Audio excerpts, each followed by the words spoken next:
uJesu Kristu inkosi baba. Ngiyabonga kakhulu ngiyabingelela egameni lokuthi uJesu Kristu ngibingelele ekhaya leZwi entabeni yendlu kaJehova kuyabonelelwa.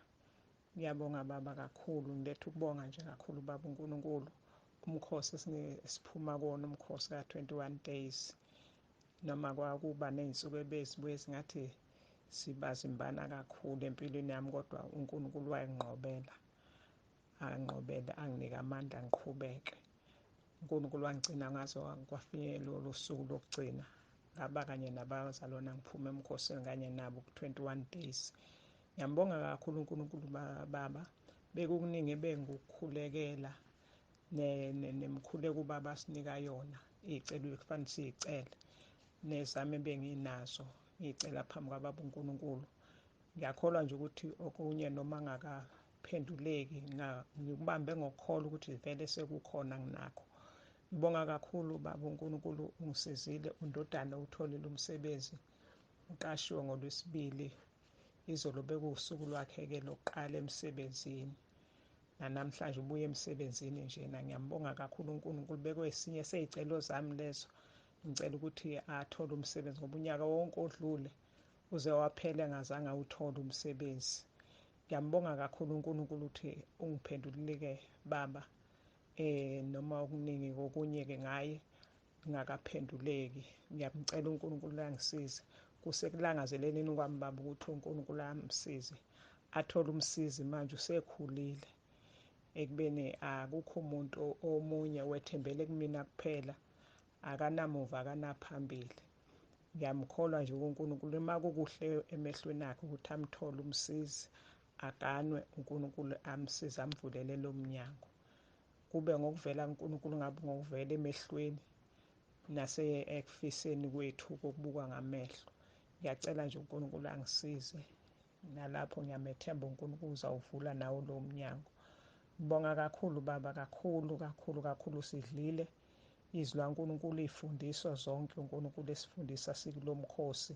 Ngibonge kakhulu uNkulunkulu ukwenza umsebenzi omkhulu wavula amehlo ey'ntweni ey'ningi ezinye besingayinaki kodwa nje uNkulunkulu uyasisiza kakhulu. Kukhona kakhulu ukuthi uNkulunkulu angivula amehlo ngikhule ngibone nebekade ngakuboni ngazi nebekade ngakwazi. Siyambonga uNkulunkulu ngawe baba uNkulunkulu usizile ngawe kulezi nsuku esiphila kusona.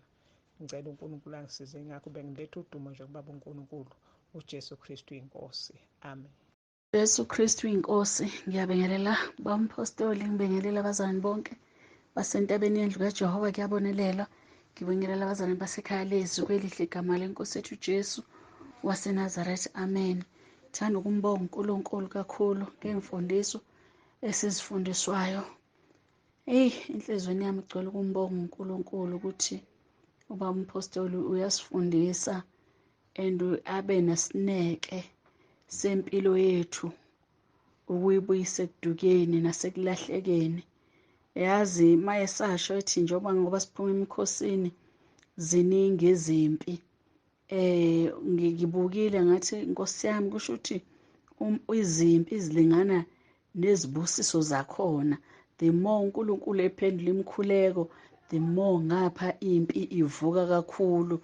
Ngamdumisa uNkulunkulu ukuthi amanye amaphupho sesithi hayi mhlambe uNkulunkulu ukhuluma siwathathe spiritual kanti sekuyimpi sesiyahlaselwa. Ngayibuka impi ngivukele emaphusheni bazalwane ngaze ngathi hey hayi kubiza ukuqhubeke emkhosini umuntu ngampela abhukule abhincele enxanye ngomkhuleko ngendlela ebengihlaseleke ngakhona emaphusheni kuze kube izolo since siphumile emkhosini. Yazi ngayezwa ukuthi ya usathane ulwa nami ulwa nokuthi nje ufuna ungikhipha umphefumulo kodwa ngami emkhulekweni noma sengizwa ukuthi umphefumulo uyaphuma emaphusheni ngilokhu ngishilo ngithi uJesu Kristu inkosi ngasaphumiseleki. Hey bazalwane ngilokhu ngishilo ngambonga uNkulunkulu ngathi inkosi ngibonga ukuthi bengilokhu ngishilo ngithi uJesu Kristu inkosi ngithi angeke I'm not going to die in Jesus mighty name. Ngithi nje ngegama lika Jesu ngiyambonga uNkulunkulu bazalwane ukuthi usuku nosuku nathi usuku nosuku lethe impendulo lethe aphendule ngisho imibuzo engaphenduleki ngezwi the more simlalela ubaba umpostoli efundisa, ibaba umpostoli angazi uNkulunkulu makasigcinele wena. Siyawubuka nje ukuthi ivangeli liyeqinisa, ivangeli ehlukanisa umuntu nesono liyaqhubeka umhlaba wonke, liwelela ngisho kweminye imingcele. Siyamdumisa uNkulunkulu ngenxa yabazalwane abathe bathatha ukusho kwenkosi okuphuma ngomlomo wakho baba umpostoli. uNkulunkulu makagcine nje nomndeni wakho wonke, nomama. Bazalwane sithwele sinqoba nje ngenxa yemfundiso zenu. Sithi nje uJesu Kristu inkosi enhlizweni yami. Ngithi nje uJesu Kristu inkosi, umi nami engumthokozisi njalo, umi nami engumthokozisi akadeli nje ukukhonza kwami okuncane. Ngiyabonga ngithi uJesu Kristu inkosi, anenzele okuhle njalo. Amen. uJesu Kristu inkosi. Babusibande nomamsibande, cela uthula ubufakazi. Ngibonga kakhulu uNkulunkulu into angenzele wona. Ngilomntwana ubavule i-university, enza unyaka wesithathu. Kunzima, ihlaseleka left and right, kodwa ngiyambonga uNkulunkulu ngoba nganginikeza uRoma 10. Ngithi uma ihlaseleka sefundile kufanele akhuleke wona, waphasa wonke amamojuli akhe. Ngiyambonga kakhulu uNkulunkulu. Siyabonga baba ngey'mfundiso zakho. Kunomntana ofuna ukufunda umatric, umzukulu, naye bekuthanda uba lukhuni. I-maths imhlula, kodwa uyiphasi yona, ayiphasi kunazo zonke iy'fundo, ngoba njalo ekuseni before ahambe kusikole kaRoma 10. Ngiyambonga uNkulunkulu kakhulu, ngiyabonga kuningi angenzele khona. Siyabonga ngoba noma khona umntana ohlaselekile noma sihlaseleka sikhule kaRoma 10. Lo ese-university benamaphupho ngisho amabi, ngamnikeza uRoma 10, ngamnikeza imkhuleko wamaphupho. Ngiyabonga kakhulu baba, siyabonga uJesu Kristu inkosi. Siyabonga uNkulunkulu asigcinele wena, asifihlele wena, akukhulise nomamsibande. Siyabonga kakhulu iy'mfundiso zenu. uJesu Kristu inkosi, uJesu Kristu inkosi. Amen. uJesu Kristu inkosi. Ngiyambonga uNkulunkulu usenzele umusa omkhulu kangaka. Umntwana wami ube nento ibimila esandleni, bekubonakala kube ngathi kuyi-cancer. Kuqinile, sekunesikhathi kwamila. Kuthe sinenkonzo eBhamshela, wathola ithuba lokukhulekelwa. Kuthi ngamaholidi kaDisemba u-anti wakhe siphawula ukuthi kuyavuthwa le nto manjeni, kube ngazuthi ithumba, kodwa kade yamile. Esibhedlela babembhukhele eGrace, and bekuphuthuma. Udokotela wayefuna idate eseduzane, ethi kufuneke le nto isheshe ihlolwe ngamandla uma kuyi-cancer, ukuze alapheke umntwana. Kodwa eGrace basinikeza idate ekude. Kodwa emva komkhuleko, umu-anti wakhe eyibona le nto kube ngathi yavuthwa manje ijike iba yithumba. Uma bekhama uthi kwaphuma izinto engathi zameva phakathi. Ngathi nje ngiyambonga uNkulunkulu ngoba bekuthusa khona indlela obekuza ngayo nandlela bekuyiyona. Kodwa uNkulunkulu ukhombisile ubukhulu bakhe ukuthi uma sikhala kuye, sivuma uRoma 10 verse 9, simvuma, uyakwazi ukuthi asihawukele. Siyambonga uNkulunkulu ngomkhuleko, usizakele umntwana. uYesu Kristu uyinkosi, uYesu Kristu uyinkosi. Ndibulisa utata, umama, bonke abazalwane ekhayeni leZwi nasentabeni nasentabeni yendlu kaYehova. Kuyasindiswa. Ndiphethe ubungqina apha tata. Nge-26 njengomntu obendifuna umsebenzi ndiye ndawuthola, ndaqala uphangela nge-26. uYesu Kristu uyinkosi. Bulela kakhulu ke amandla kaYesu Kristu. Bawuzimandla, kungaphela ixesha tata xa ndinocacisela ngale nkonzo nangahlobo abantu abangavisisi ngayo nezizathu. uYesu Kristu uyinkosi. Ndiza kucacisela ngenye imini tata, ndoyika ixesha. uYesu Kristu inkosi. Inkosi tata.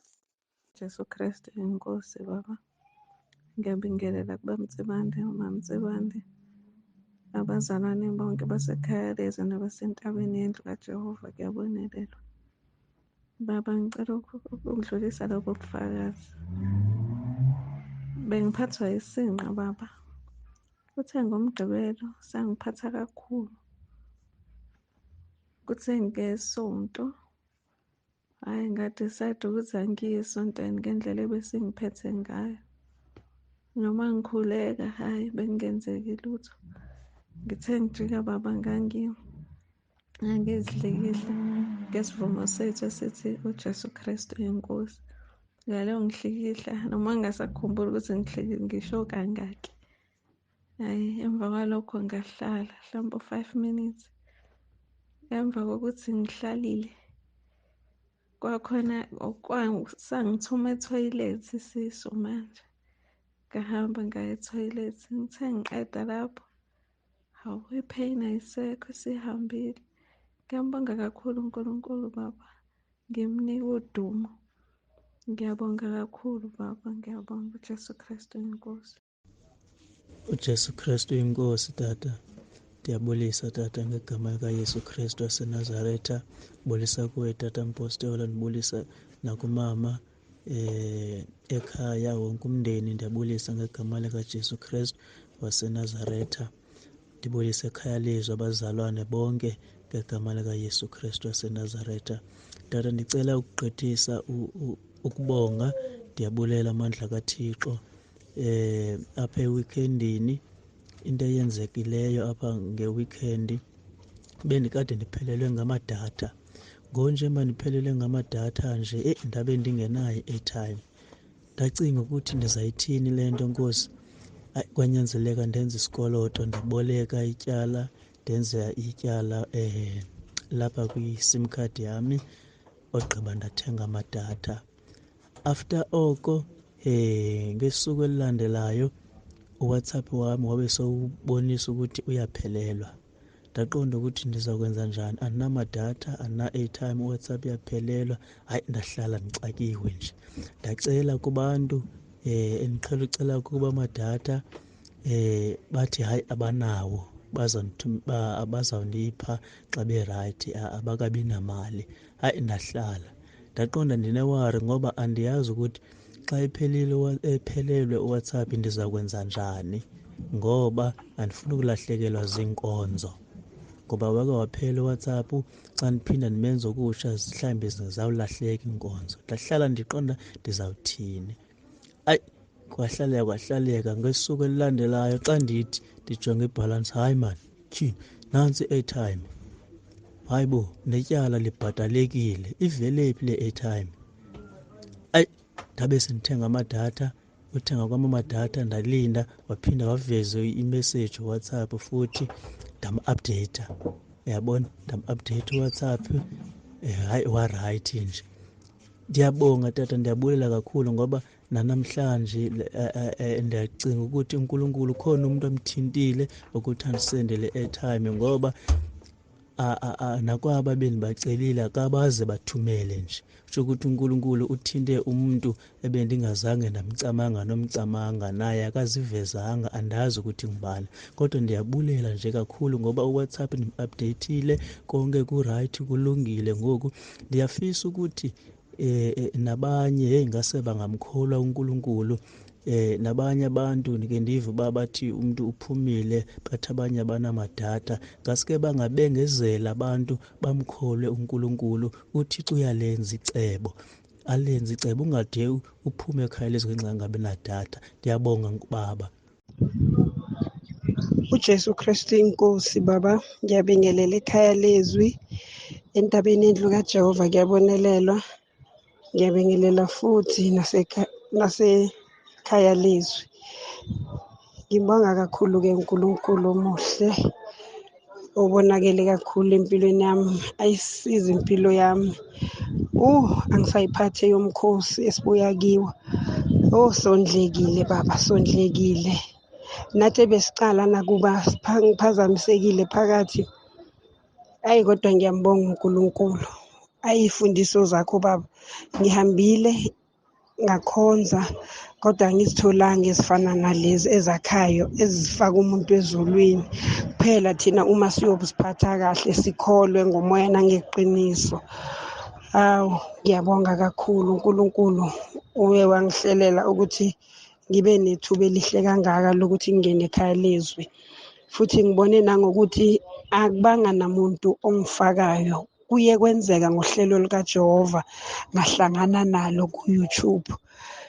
Hhayi, ngiyambonga kakhulu uNkulunkulu baba. Uthe umzalwane omunye athi ubuye nephupho noma umbono abona imichele iminingi kwathiwa eyakababa uNsibande. Enhlizweni yami kwajabula ngasho ngathi nangempela ubaba, Nkosi yami, ngendlela sikhandla ngayo kuyokwenzeka ngokukholwa ekhaya. Siyabonga kakhulu baba, uNkulunkulu akakubusise, siyabonga. Uyazinikela, silibonile uthando lwakho. uNkulunkulu akasigcinele wena nomndeni wakho, akubusise njalo. Hhayi, kumnandi ekhaya leZwi, kuyahlaleka. Siyakhuleka ukuthi uNkulunkulu akasisize simkhonze azabuye. Amen. Jesu Kristu inkosi. uJesu Kristu inkosi baba. Ngibingelele ekhaya leZwi nasentabeni yendlu kaJehova kuyabonelelwa. Ngithanda ukudlulisa ubufakazi engibonileyo kwenzeka empilweni yami lokhu ngangena ekhaya leZwi. Bengilokhu ngingabulethi izinto izimangaliso zenzeka empilweni yami, kodwa kuba nalowo moya loyo ongivimbayo ukuthi ngifakaze ngakho. Kuthe kuyi-weekend edlule ngemsebenzini ngasuke esikhawini imvula ingani. Uma ngifike eBay imvula iyayithele iyana kakhulu. Kodwa hhayi ngiqhubeke ngihambe noma kunjalo ngiy'tele nje ukuthi vele ngilethi ngemsebenzini, angiqhubeke ngihambe noma imvula ina. Ngisho ngasho ngathi uJesu Kristu inkosi. Uma ukuthi uNkulunkulu bethanda ukuthi nginethwe yile mvula ngizonethwa. Uma kodwa ukuthi uNkulunkulu akavumanga izoma ngiqhubeke ngihambe. Ngithe nje ngiwela umgwaqo erobhothini kwavele kwami imoto. Ngaxela le moto emayo yathi uyaphi, ngithi ngiya ngase-Restec.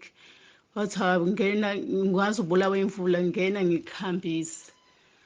Ngingene nangempela angihambisa ezeyongibeka egeyithini emsebenzini.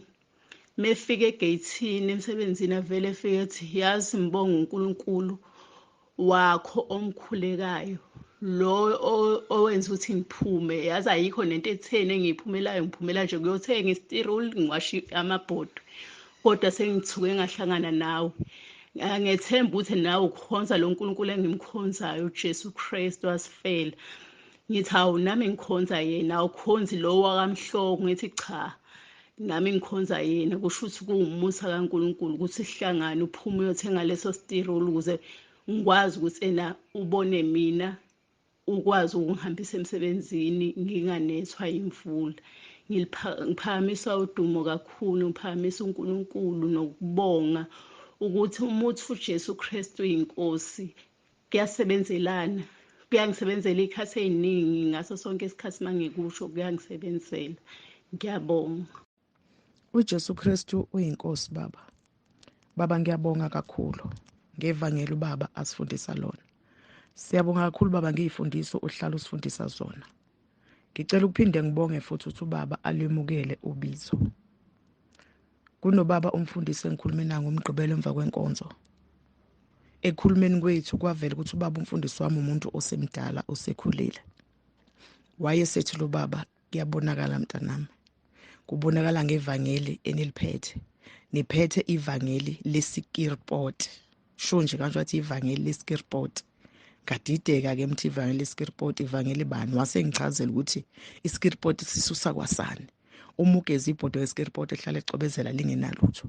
So nathi la ngikhona engiluswe khona enkonzweni enguyo siphethe ivangeli leSkirpot. Kusho ukuthi sithi umuntu shiya konke uhambe endleleni yokukhonza, endleleni yensindiso, ungcwele, umsulwa, kungekho lutho. Ngabonga kakhulu. Ngidlulisa nje kubaba ukuthi siphethe ivangeli unqo, ivangeli leSkirpot. Baba ngiyabonga kakhulu ngeimfundiso zakho baba. Ngithubeke kakhulu yababa mekhuluma nami. Ngiyacela ukuthi inkosi ingisize ngithobeke ngihlala endleleni okuyiyona yona baba ngilihambise kahle ivangeli. Omunye umama kubongela ukuthi hayi ngibatshenile amaqiniso ntanami usitshenile amaqiniso ngemara service noma kubhlungu kodwa usitshenile amaqiniso uyibambe kanjalo. Ngicela nje uNkulunkulu angisize baba ngithobeke njalo ngihambe kahle evangelini. Ngiyabonga baba kakhulu ngezifundiso zakho uJesu Kristu inkosi. Amen. Ngiyabingelela ubaba uNzimande nomama uNzibande, ekhaya leZwi, entabeni yendlu kaJehova kuyabonelela. Ngesibingelele sithi uJesu Kristu inkosi. Baba ngithi angidlulise udumo kuNkulunkulu. Ngibonge umntwana wangifaka ekhaya leZwi. Ziningi izinto ngizibonayo ezingimangazayo nezingithusayo. Kodwa ngithi uJesu Kristu inkosi. Ngamafushane nje kuningi kodwa nje lokhu kungithuse kakhulu. Last week ngithe ngingazi nokuthi ngizofakani ebhodweni ngidle nabantwana. Kwafika nje umunye umama ophethwe uNkulunkulu wangifikela ngeke ngakwazi nokukubala. Ethi uthunyiwe uboniswe ubunzima enginabo ukudinga ukuthi ngikhuleke. Manje kwase kuthiwa kalethe lokhu kudla. Ngithi uJesu Kristu inkosi. uNkulunkulu siyamcela baba Mtsibande noma Mtsibande asikhuleke siphilisele nina nje ekesandisela iminyaka yakhe noma ngabe ibekephi siyayicela iqhube. Ngokwami nje ngathi ngakuthiwa niseno 24 years ke siqhubeke nani nisifunze nisiphakele. Hawu kwamnandi ukudla nisiphakela kuona. Umuntu belokhu ethi uyasonta sidlala ngesikhathi hayi siningi isikhathi umuntu asimoshile. uNkulunkulu akasiphilisele nini. Ngithi uJesu Kristu inkosi.